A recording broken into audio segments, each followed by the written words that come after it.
স্বীকার করব না। এত বুলান কে? আমার 6 সন্তান। আপনি কি রাতে ঘুমান না? এই মাঝি কর্ণধার, তাহলে ঘুমান কুসুম এত বুলান হলো চুপ বেয়াদব। এই যে কাকু হোস করলো কি বলেছে? কয় কি কয় হুনুন সে সদাগরের রাইতে ঘুম হয় কিবা? আমার ঘুম অনেক ভালো হয়। তাইলে এই যে তুগুনা ভুলে হান হইছে। চুপ বেয়াদব। কেরা গেল? উনি হচ্ছে আমার সদাগিন্নি। এইটা না সদাগিন্নি? হ্যাঁ। এবার সদাগিন্নি মনে করেন যে কত ওয়ার্কশপে পাওয়া যায়। চুপ বেয়াদব। হ্যাঁ গো, আমি কি জানতে পারি তোমার খাদ্য কি? অবশ্যই জানতে পারেন। আমার খাদ্য ওই কত বনের গুনি ব্যাং। ছি, ঘৃণায় মরে যাই। কেন?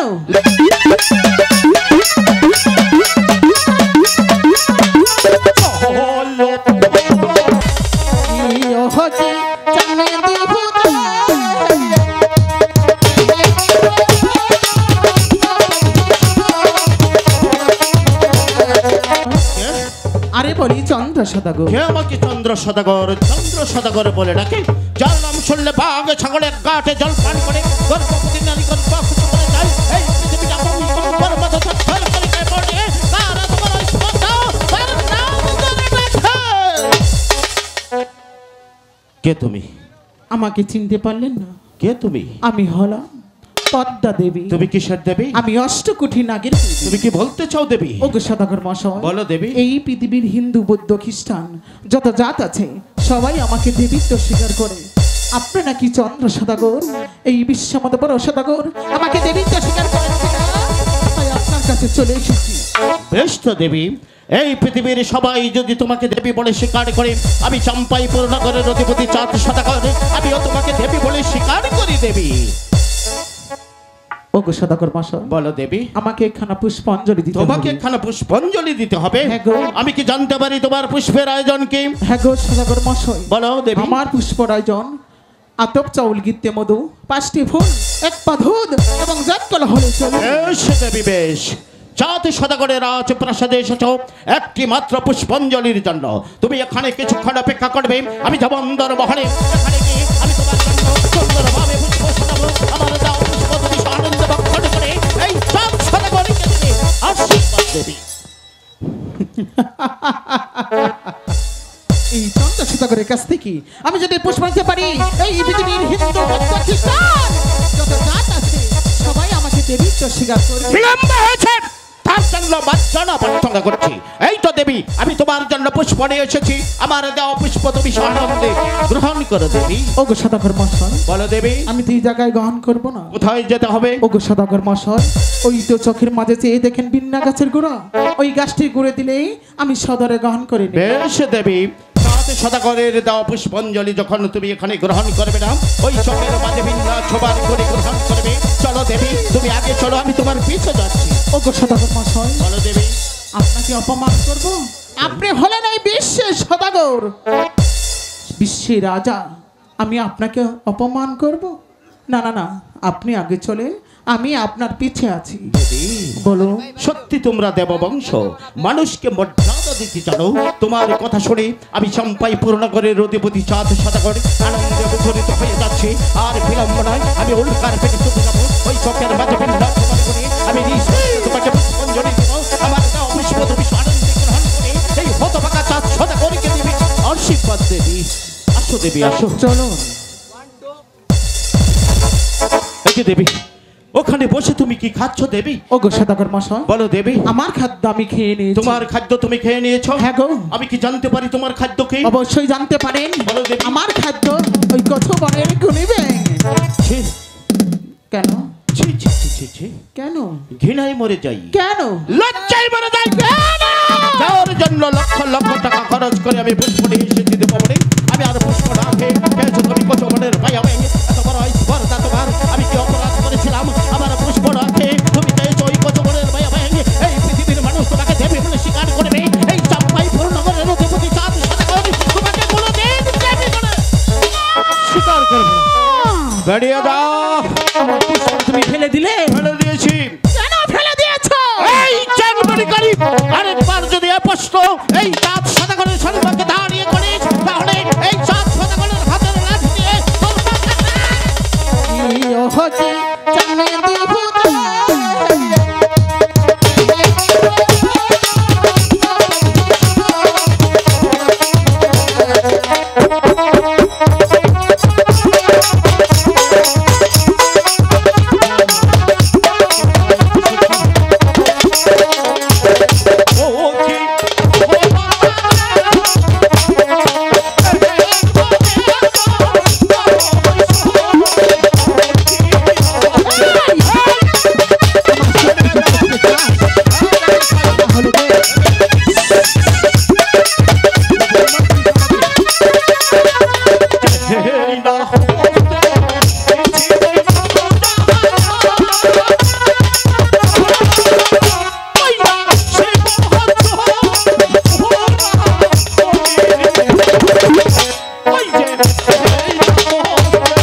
মরিকানি আমি এখনো ভালোভাবে বলছি, আমার পুষ্পরা তুমি সুসম্মানে দিয়ে দাও, আমি সুসম্মানে চলে যাব। সসম্মানে চলে যাবি পুষ্পদেবী। আমি কি অপরাধ করেছিলাম? পুষ্পটা তোকে আমি হাসতে হাসতে দিয়েছিলাম। আমার পুষ্প রাখে খেয়েছিস তুই ওই কচুবনের মায়া ব্যাগ। আমি তোকে যতই দেখতে পাচ্ছি এই চাপ সোজা করে রক্তগুলো ততই টকবক করে উঠছে। বেরিয়ে যা, বেরিয়ে যা। আমি যাব, যাবার পূর্বে একটি কথা বলে যাচ্ছি, তুমি শুনে রেখো চন্দ্র সদাগর। কি বলবি বল। আমি যদি শিবের কন্যা পদ্মা দেবী হয়ে থাকি, চুপ। আমি যদি অষ্টকোটি নাগের দেবতা হয়ে থাকি, ওরে চন্দ্র সদাগর, তোর সুবের বংশ আমি নির্বংশ করে এই ছাড়বো। বেরিয়ে যা, হ্যাঁ হ্যাঁ, বেরিয়ে যা।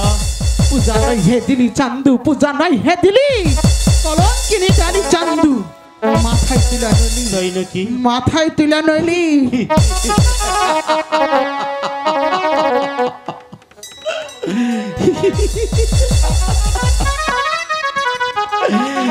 মরিকানি বলে কি বলে কি? পূজা নয় হে দিলি চান্দু, কমিটি বেড়া। পূজা নয় হে দিলি হাত ধরে চা দেন। কলঙ্কিনীর ডালি আমি কমিটি বেড়া মাথায় তুলে নিলাম। হাত ধরে চা দেন। ছি ছি ছি ছি ছি ছি ছি। ভাবতে কিনা হয় দেবী, আমি পুষ্প দিয়েছিলাম, আমার পুষ্প না আহার করে তুমি আহার করেছ ওই কচুবনের মায়া ব্যাং। এই সনাতন ধর্মে আমার জানা নেই তোমাকে কে দেবী বলে স্বীকার করে। আমি যতদিন বেঁচে থাকবো আমি ততদিন কথা তোমার নামের উপর আমি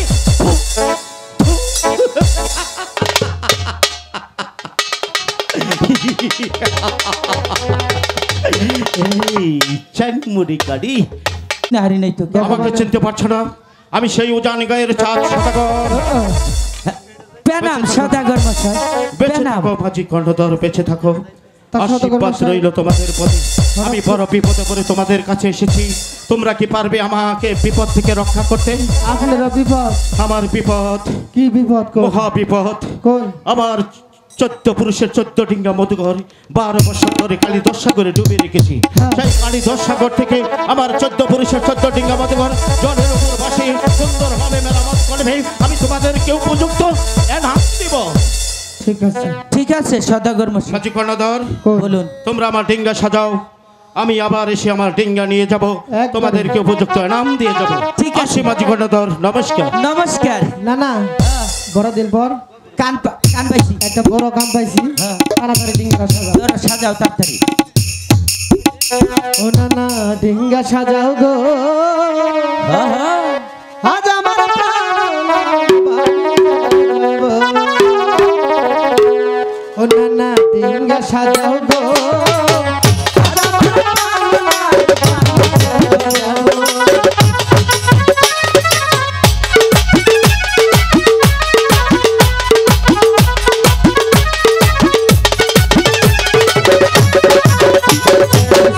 পুত্র লইয়া সাজে সাইব সৌরে করে আমরা না যাব নৌকা বাইতে বাইতে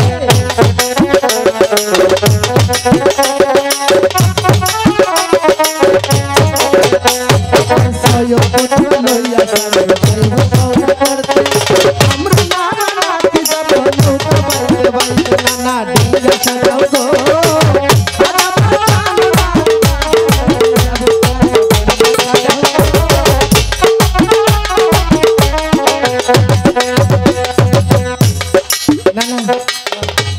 মাঝি কর্ণধর, সদাগর মশাই, ডিঙ্গা সাজিয়েছ, সাজাইছি, উপরে কে জানিয়েছ? আলু টানাইছি, নিচে কার্পেট বিছাইছি। বাহ, জল ছোঁয়াবে না তো? ছিল, নেও না। সব কাহিনী দিয়েছ। সব করছি। এবার অনেক পরিশ্রম তোমরা করেছো, হ্যাঁ। তোমাদেরকে আমি উপযুক্ত নাম দিব। আসো না, আমরা তিনজনে বসে একসঙ্গে খেয়ে আমরা তিনজন আমার 6 পুত্র সহ 12 বছরের জন্য বাণিজ্য করতে যাব। আসো। ঠিক আছে। সনেকা, সনেকা, স্বামী, কোথায় তুমি? কেন আপনি আমাকে স্মরণ করেছেন? কেন তোমাকে স্মরণ করেছি জানতে চাও? হ্যাঁ বলুন। আমি গিয়েছিলাম মাঝি কর্ণধরের বাড়িতে। আমার 14 পুরুষের 14 ডিঙ্গা মধুঘর মাঝি কর্ণধরকে দিয়ে আমি সাধন করেছি, আমি বাড়ি স্থির করেছি। আমার 6টি সন্তান নিয়ে আমি যাব 12 বছরের জন্য বাণিজ্য করতে। না স্বামী না, আপনি 12টি বছরের জন্য বাণিজ্যে যাবেন, কিন্তু এই প্রাসাদে কে থাকবে আর এই প্রাসাদ কে দেখাশোনা করবে? স্বামী, সনেকা, স্বামী, তুমি তো জানো সনেকা, আমরা সদাগর বংশে জন্ম নিয়েছি, আমাদের কাজ হচ্ছে বাণিজ্য করা। তাই তো আমি জীবিত থাকা অবস্থায় আমার সন্তানদেরকে আমি বাণিজ্য শিক্ষা দেবো। তুমি বারণ করো না সনিকা, তুমি আমাকে বারণ করো না। ঠিক আছে স্বামী, আপনার কথা আমি কোনোদিনও অমান্য করিনি, আজও করবো না। আপনি একটু অপেক্ষা করুন, আমার চার পুত্রকে দাও। যাও সনিকা, যাও। কোথায় বাবা মানিক? হে ভগবান, তুমি আমার সনিকার প্রতি সহায় থেকো, সে যেন পারে আমার সদাগর বংশের মান মর্যাদা রক্ষা রাখিতে। আমি যে পর্যন্ত বাণিজ্য করবো, এই বাণিজ্য কাজ সমাধা করি, আবার সে যেন আমার সনিকার হাসি মুখ আমি। হাই রে হাই, সদাগরের ফুলাহান। স্বামী, এই তো আমার সন্তানরা এসে পড়েছে। আসো মানিক, আসো। মাঝি কর্ণধর, হ্যাঁ বাহ, তোমার বাবাও আমার বাবার সাথে বাণিজ্য করতে গিয়েছিল। হ্যাঁ আঙ্গ আব্বাও গেছাল। তোমার বাবার মতো তুমিও হয়েছো। হ্যাঁ আমার সন্তানকে এত আদর করে তুমি নিয়ে এসেছো। বসো মানিক, বসো। সদাগর মশাই, বসো। এটা আধারে না তো? ঠিকই বলেছো। হ্যাঁ এটা আগামীকাল হয়েছে। হ্যাঁ এই মাঝি কর্ণধর, শরীর ফুলানো নিয়ে যাবার বাণিজ্যে। আমার সন্তান হচ্ছে সদাগর বংশের, কেমন হ্যাঁ এরা কাজ কাম কমই করে। বসো, বসো। আপনি না কইলেন 6 জন নিমু, ভাড়া কিন্তু বাড়িয়ে দেন রাখবো, ফুলাহান বেশি। শোনো মাঝি কর্ণধর, হ্যাঁ আমার সন্তানের সাথে তাদের বন্ধুরাও এসেছে। এত ফুলাহান কে? আমার 6 সন্তান। আপনি কি রাত্রে ঘুমাইন না? এই মাঝি কর্ণধর, তাহলে ঘুমান কুসুম এত ফুলাহান হইলো চুপ, কোনটা? বেয়াদব। হাই, আমি হলাম এই সব তল্লাশের সদাগর। আমার 6টি সন্তান, আর 10টি সন্তান হলেও ত্যাগ কেয়ার করার মতো হিম্মত ছিল। মাঝি কর্ণধর, ও আর কথা নয় মাঝি কর্ণধর, গুনগুন সুরে গান গাইতে গাইতে ভগবানের নাম স্মরণ করে ডিঙ্গা ছেড়ে দাও কালী দর্শা করে। স্বামী, আমার 6টি সন্তান নিয়ে আপনি 12টি বছরের জন্য বাড়িতে যাচ্ছেন, তাই আপনাকে আমি হাসি মুখে বিদায় দিয়ে গেলাম। বিদায় স্বামী, বিদায়, বিদায়, স্বামী। বিদায়।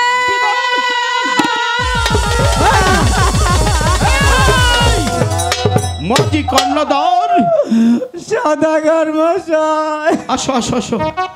কাঁদছো কেন? ওটা কেনা গেল? ওটা কেরা গেল? উনি হচ্ছে আমার সদাগিন্নি। এইটা না সদাগিন্নি? হ্যাঁ।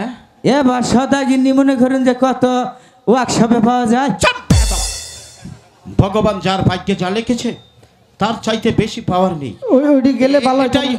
এটাই আমার ভাগ্যে লিখেছে। ওইটি আঙ্গনকে গেলে ভালো হইতো না? পাক শাক করে খাওয়াবো কেরা? মাঝি কর্ণধর, ও তোমরা যাবে আমার সঙ্গে, আমার 6টি সন্তান যাবে ভগবানের নাম স্মরণ করে। আমি আছি তো তোমাদের সঙ্গে। আচ্ছা যেখানে খানা দানার প্রয়োজন হবে আমি তোমাদেরকে খানা কিনে খাবো। সদাগর মশাই, আর একটা কথা আমি কই না, এই যে কাকু হোস করলো কি বলেছে? কয় কি কয় শুনুন সে সদাগরের রাইতে ঘুম হয় কিবা? আমার গম অনেক ভালো হয়। তাইলে এই যে তুগুনা ভুলে হান হইছে। চুপ, বেয়াদব। আমি হলাম এই তল্লাশের সদাগর। কার সম্মুখে দাঁড়িয়ে কে বলছো তুমি? মাঝি কর্ণধর, বলুন। মজার কথা এখন নয়। ভগবানের নাম স্মরণ করে গুনগুন সরে গান গাইতে গাইতে ডিঙ্গা ছেড়ে দাও কালী দর্শা করে। বিলম্ব হয়ে যাচ্ছে। না না মান সেটাই গরুর ভাড়া হ্যাঁ। সওদাগর দিচ্ছে পোলাহানের ভাড়া মাঙ্গো কিতা মাঝি মাঙ্গো একটা ঠেকা দে। কর্ণধর, কুছ না, হ্যাঁ হুস, হুস। ধরো ধরো। ওরে আমার মন মজায় রে আবারও দিলি মজায় মুর্শি নিজে দেশে যা আমার মন মজায় রে দিলি মজায় মুর্শি নিজে দেশে যা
মাঝখানে এসে পড়েছে। ডিঙ্গা কিনারায় শক্ত করে বাঁধো। ওই তো একটি গ্রাম দেখা যায়, ওই গ্রামটা আমি ঘুরে ঘুরে বানিশ করে আসি। ঠিক আছে সদাগর মশাই। মাঝি কর্ণধর, সদগর মশাই, আমার 6টি সন্তান রইল, আপনি কোনো চিন্তা করুন না। তোমরা রইলে। আপনার বলান যে কথা, আঙ্গুর বলান একই কথা। ঠিকই বলেছ, হ্যাঁ সত্যি তুমি ঠিকই বলেছ। আমার সন্তানকে তোমার সন্তানের মতো করে দেখে রাখবে। হ্যাঁ, এই যে ভালো করে দেখে রেখো, সদগরের বলান।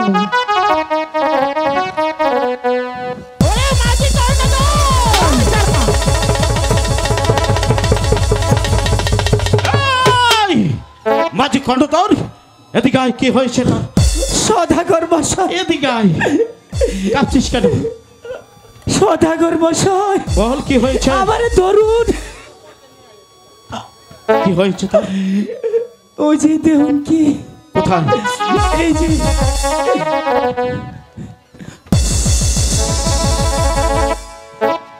শেষ পর্যন্ত তুই আমার ডিঙ্গায় প্রবেশ করেছিস? হ্যাঁ, এই চাংমরি কানি, আমি বলছি তুই আমার ডিঙ্গা থেকে চলে যা। ওরে যাত্রা সদাগর, তুমি যাত্রার কালে আমাকে পুষ্পটা দিয়ে যাও। পুষ্প তো দূরের কথা, হ্যাঁ। তোর নামে আমি একটি দুব্বা টাকাও দেব না। বেশ, পূজা যে কিভাবে আদায় করতে হয় এই পদ্মার ভালোভাবেই জানছে। কিভাবে আদায় করবে? এই মুহূর্তে ভাই পবনকে স্মরণ করব। ডাক্তার প্রবীণকে। মাঝি কর্ণধর, সদাগর মশাই। ডিঙ্গার হাল শক্ত করে ধরো। ঠিক আছে। মানিক, তোমাদের ভয় নেই, বসো। ওরে পবন পবন কহিলা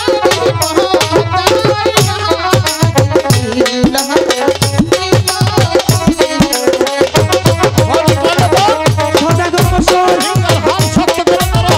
ঠিক আছে।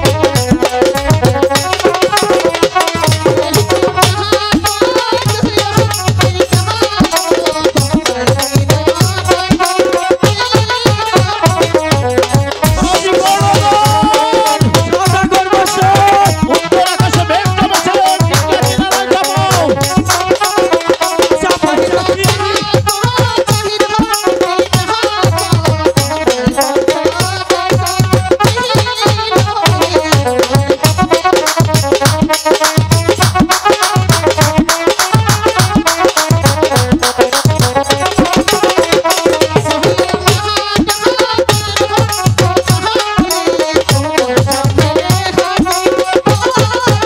মাঝি কর্ণধর, সদাগর মশাই, চারদিকে ঘোর অন্ধকার হয়ে আছে। মনে হয় সামনে ঝড় আসবে, ডিঙ্গা কিনারায় যাবো।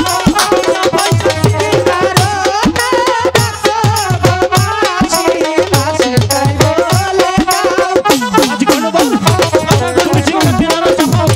সাগরের ঝড় উত্তোলন হয়ে উঠছে, মনে হয় ঝড় আসবে, ডিঙ্গা কিনারায় যাবো।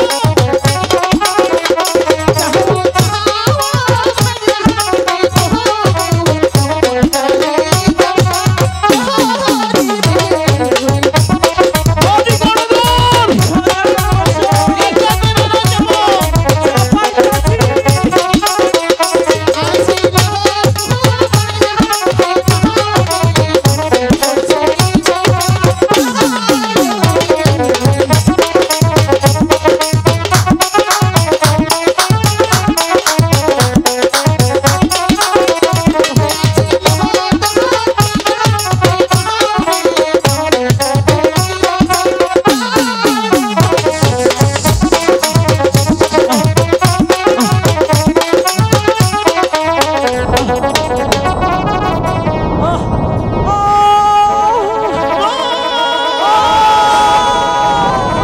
আমি যে তোদেরকে হারিয়ে পাগলের মতো অভিনয় করছি রে মানিক। আমি যে তোদেরকে হারিয়ে পাগলের মতো অভিনয় করছি মানিক। মা!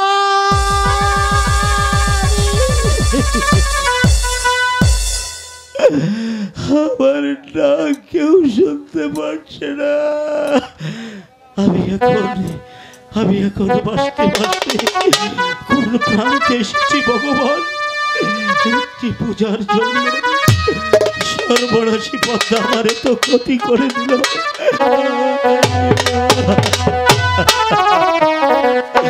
মানিক, হায় মানিক, আমার মুখে আহারে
আমাকে সরকার থেকে আশীর্বাদ করো, তোমার দেওয়া রাজধানী আমি ঠিক মতো পরিচালনা করতে পারি। আমি পদ আর সুখে সুখী, আমি পদ আর সুখে সুখী, আমি পদ আর নিয়ে সুখে শান্তিতে বসবাস করতে চাই। আর অতিথি সাহেবকে বলে দিয়েছি, যেখানে খাদ্য নাই সেখানে খাদ্য দিবেই, যেখানে ওষুধ নাই সেখানে ওষুধ দিবেই, যেখানে বস্ত্র নাই সেখানে বস্ত্র দান করবে। বাড়িতে কেউ আছেন? কে? অভিষেক বিন্দেশি। হঠাৎ করে বিন্দেশি তুমি আমার দরবারে নির্ভয়ে খুলে বলো, আমি তোমার জন্য কি করতে পারি? মহারাজ, সন্ধ্যা কোণে এসেছে, যাবার মতো কোনো জায়গা নেই, তাই তো ঘুরতে ঘুরতে আপনার প্রাসাদে এসেছি। দয়া করে একটি রাতের জন্য আমাকে আশ্রয় দিন মহারাজ। আশ্রয় দেব?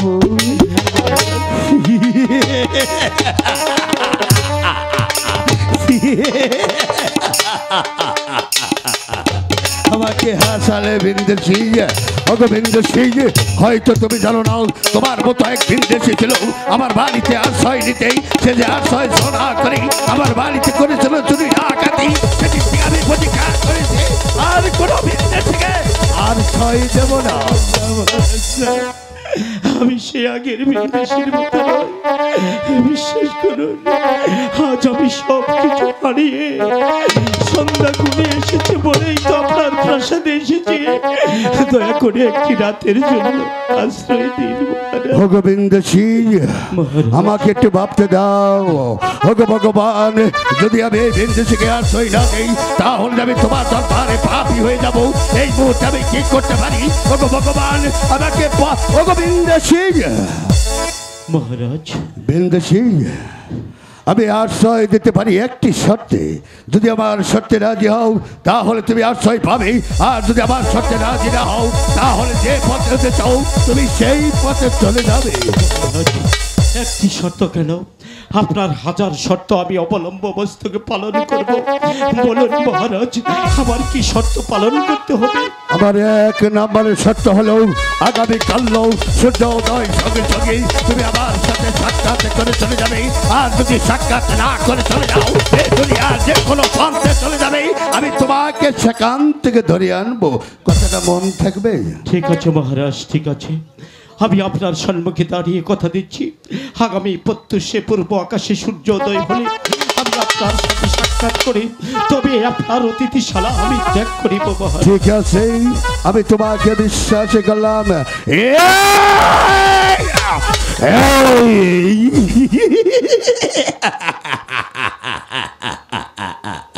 আরেকটি কথা, তুমি যার সামনে দাঁড়িয়ে কথা বলছো, যার নাম শুনেই বাঘে বসে এক কাঠে দল খায়, তার নাম শুনেই চন্দ্রসূত্র দুটি ভাগ হয়ে যায়, তার নাম শুনেই মায়ের গর্ভ থেকেই কিছু সন্তান পড়ে যায়। কথাটা মনে থাকবে?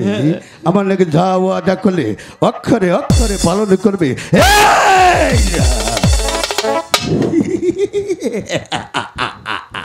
আরেকটি কথা তোমাকে আমি স্মরণ করে দিই, আমার এই ছেলেটা আমার কলিজা বড়, তুমি আমাকে বিশ্বাসে বলে আমাকে ভাই বলে ডেকেছ, তাই তোমাকে আমি আশ্রয় দিয়ে গেলাম। যদি আমার সাথে বেইমানি করো তাহলে মনে রাখবে, এই রাস্তায় না হয়ে আমি প্রতিজ্ঞা করে বললাম আমি যে কত কঠিন বিচার করবো। তুমি এখনো বুঝতে পারোনি, কথা কাজে জানি মিল থাকে। ঠিক আছে, ঠিক আছে। হে ভগবান, আজ আমাকে তুমি আমার কোন কঠিন পরীক্ষায় ফেললে। আমি যে বড় ক্লান্ত, আমি যে আজ ক্লান্ত। আমার মাথাটা এমন করছে কেন?